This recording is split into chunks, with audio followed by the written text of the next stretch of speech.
साथियों नमस्कार। इस वीडियो में हम महत्वपूर्ण टॉपिक पर चर्चा करेंगे अर्थात संघ और उसका राज्य क्षेत्र तथा राज्यों के पुनर्गठन की बात करेंगे यहाँ पर। ठीक है, इसके लिए हम जो है इसे मुख्य रूप से जो सबसे महत्वपूर्ण टॉपिक है वो आपका ABCD राज्य। ABCD राज्य क्या होते हैं, भाषाई प्रांत आयोग क्या था, ठीक, इसके बाद आपका JVP समिति क्या थी, फिर राज्य पुनर्गठन आयोग और राज्य पुनर्गठन अधिनियम 1956। कुछ महत्वपूर्ण टॉपिक इसमें मिलेंगे आपको।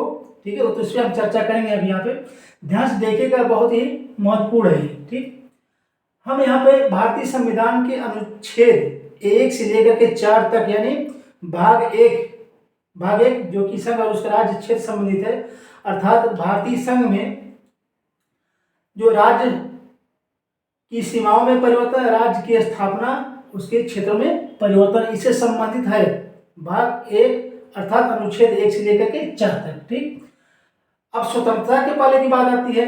स्वतंत्रता के पहले जो है ऐसा कुछ नहीं था। वहाँ भारतीय क्षेत्र में अंग्रेजी शासन का जो मुख्य अड्डा हुआ करता था वो रियासतें हुआ करती थी। ठीक है, अब जो है रियासतें जैसे जैसे लगने लगा, ठीक है, जैसे जैसे देश में लगने लगा, अब आज़ादी का समय नज़दीक है, तो रियासतों के माध्यम से यहाँ पर विद्रोह होने लगे। ठीक, कुछ रियासतें भारतीय संघ में शामिल होना चाहती थी, कुछ रियासतें नहीं होना चाहती थी। ठीक है, अंग्रेजी शासन ने इसका भरपूर उपयोग किया।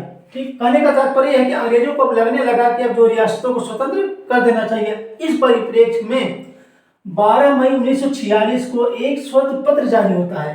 क्या जारी होता है? एक श्वेत पत्र का 12 मई 1946 को। उसमें एक आ गया कि अब सम्राट के अधीन रियासतें नहीं रहेंगी, अर्थात रियासतों को अब स्वतंत्र कर देना चाहिए। इस उद्देश्य से ये जो है श्वेत पत्र जारी होता है। अब आगे देखिए क्या है, स्वतंत्रता के समय रियासतें तो स्वतंत्र हो गई। अब सबसे बड़ी समस्या ये आई कि उन रियासतों का एकीकरण किया कैसे जाए। ठीक, अंग्रेजों का मुख्य उद्देश्य क्या था? इसको खंड खंड में बांट देना था। लेकिन स्वतंत्रता के समय सबसे बड़ी समस्या थी 542 रियासतों को कैसे एकीकृत किया जाए।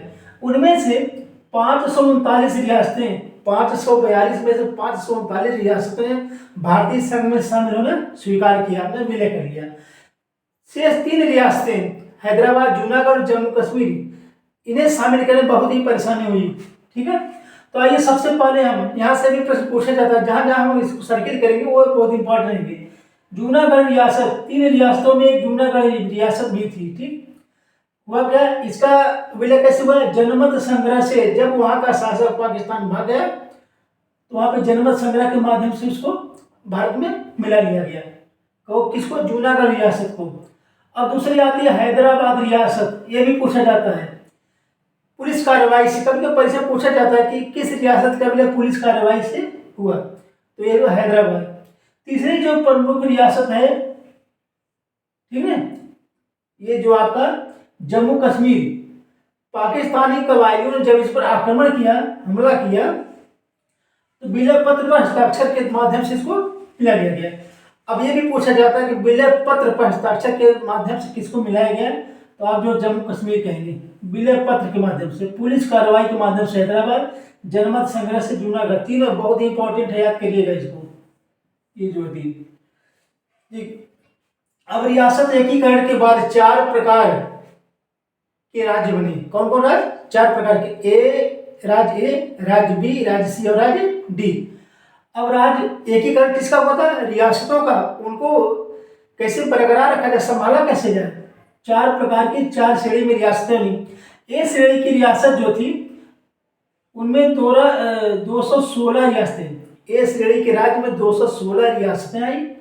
बी श्रेणी में 275 रियासतें, सी श्रेणी में 61 रियासतें और डी श्रेणी में अंडमान और निकोबार द्वीप समूह को शामिल किया गया। ठीक, या तो हो गया। ठीक, अब जो ये रियासतों का एकीकरण हुआ था, लेकिन क्षेत्रीय आधार पर, भाषा आधार पर राज्यों का पुनर्गठन की मांग जो बलवती हमेशा बनी रही। अब आगे देखिए, भाषाई आधार पर सर्वप्रथम 1912 में बिहार, उड़ीसा और असम बन गए थे। शुरुआत तो वहीं से हो गई थी 1912 से ही। 1913 में देखिए क्षेत्रीय आधार पर कैसे कैसे जो है आंदोलन चलते रहे। 1913 में आंध्र महासभा बनी, यानी अलग तेलुगु राज्य की मांग को लेकर आंध्र महासभा 1913 में बनी। फिर आपका जो है 27 नवंबर 1936 में आपका सिंध बना। ठीक, 12, 13, 36 में अलग अलग प्रांत बन गए।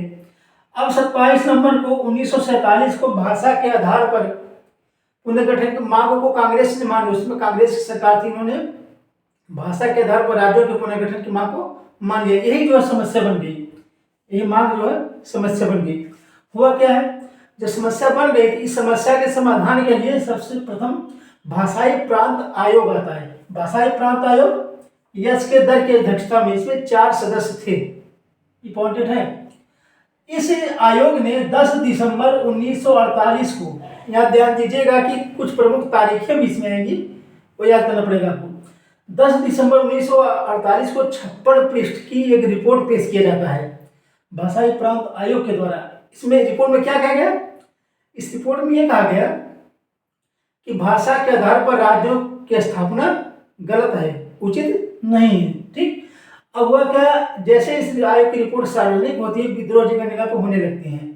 ठीक, जयपुर अधिवेशन में कांग्रेस ने इस रिपोर्ट पुनर्विचार करने के लिए, ठीक है, पूरा राय जानने के लिए जेवीपी समिति बनाई। जेवीपी समिति, ये भी पूछा जाता है परीक्षा में, जेवीपी समिति। जेवीपी समिति मतलब जवाहरलाल, जे से जवाहरलाल नेहरू, वी से वल्लभ भाई पटेल और पी से पट्टाभी सीतारमैया, 3 लोगों की समिति बनी जेवीपी समिति। 1 अप्रैल 1949 को पेश रिपोर्ट में भाषाई आधार पर इस समिति ने भी कहा कि भाषाई आधार पर राज्यों का पुनर्गठन होना ठीक नहीं है। ठीक, लेकिन अगर व्यापक स्तर पर लोगों के द्वारा मांग की जाती है तो सरकार का दायित्व है कि उस मांग को मान लिया जाए। ठीक, इसके बाद होता क्या है, 56 दिन का आमरण अनशन रामल्लू करते हैं। 56 दिन के आमरण अनशन के बाद रामल्लू की 15 दिसंबर 1952 को मृत्यु हो जाती है। इसके बाद आंदोलन जो है तीव्र गति से फैलने लगता है।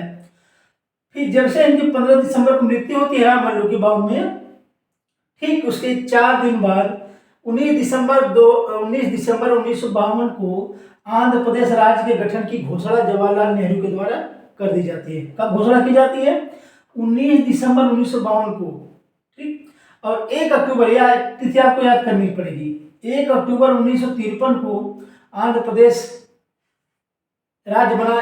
ये भाषा के आधार पर बनने वाला प्रथम राज्य था आंध्र प्रदेश। ठीक, अब आइए देखिए क्या है।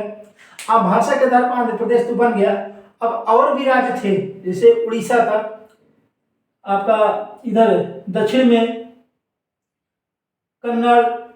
ठीक है, इस प्रकार से भाषा के आधार पर कई राज्य मांग करने लगे। ठीक है, तो अन्य राज्यों के मांगों का अवलोकन करने के लिए जो है राज्य पुनर्गठन आयोग बना। यह आयोग कब बनता है, 22 दिसंबर, ये भी डेट आपको याद करनी पड़ेगी, 22 दिसंबर 1953 को राज्य पुनर्गठन आयोग बनता है। इसमें जो है फजालिली थे, के.एम. पडिक्कर और हृदयनाथ कुंजरू थे, 3 लोगों को ये आयोग बना। इस आयोग ने 30 दिसंबर 1955 को 30 दिसंबर 1955 को रिपोर्ट पेश की। इस रिपोर्ट में यह कहा गया कि जो ABCD राज्य, अब तक ABCD राज्य के आधार पर विभाजन था, यानी ABCD राज्य को खत्म करके 16 राज्य और 3 केंद्र शासित प्रदेश बना दिए जाए। ठीक, लेकिन राज्य पुनर्गठन अधिनियम जब बना, संसद में पारित हुआ, तो इसमें 14 राज्य और 5 केंद्र शासित प्रदेश बने। ध्यान दीजिएगा, यही सबसे है, इस पूरे टॉपिक में सबसे है। राज्य पुनर्गठन अधिनियम 1956 में कितने राज्य बनते हैं, 14 राज्य और 5 केंद्र शासित प्रदेश बनते हैं। ठीक, बाद में ये पूछा जाता है कि 6वां केंद्र शासित कब बना या 15वां राज्य कब बना। अब बता रहे हम, बाद में फ्रांसीसी सरकार से ठीक हस्तांतरण संधि पर समझौता होता है, जिसके तहत चंद्रनगर, माहे, करैकल और यनाम को मिला करके एक केंद्र शासित प्रदेश, संघ शासित प्रदेश पांडिचेरी बनता है, जो कि 6वां केंद्र शासित प्रदेश बनता है। ध्यान दीजिएगा, पांडिचेरी है। अब ये जो है 7वां राज्य कौन बना, केंद्र शासित प्रदेश कौन बना, गोवा बना 1962 में। ये तो हो गया 6वां 7वां केंद्र शासित। अब 15वां राज्य कौन बना है, दरअसल बम्बई जो प्रांत था उस समय, मराठी और गुजराती दो भाषाओं को लेकर के विवाद था वहाँ पे। इस भाषा के आधार पर जो विभाजन हुआ इसका बम्बई का, एक जो है गुजरात राज्य बना। वो राज्य कौन था? 15वां राज्य, 15वां राज्य गुजरात बना, ठीक, 1960 में। ये वीडियो परीक्षा की दृष्टि से काफी महत्वपूर्ण है, ठीक है। यहाँ पर लिखने का तात्पर्य है कि बताने में आसानी होती है, आप लोगों को समझने में आसानी होती है। वीडियो अगर पसंद आया करेगी तो आप जो है लाइक और शेयर सब्सक्राइब कर दिया करिए।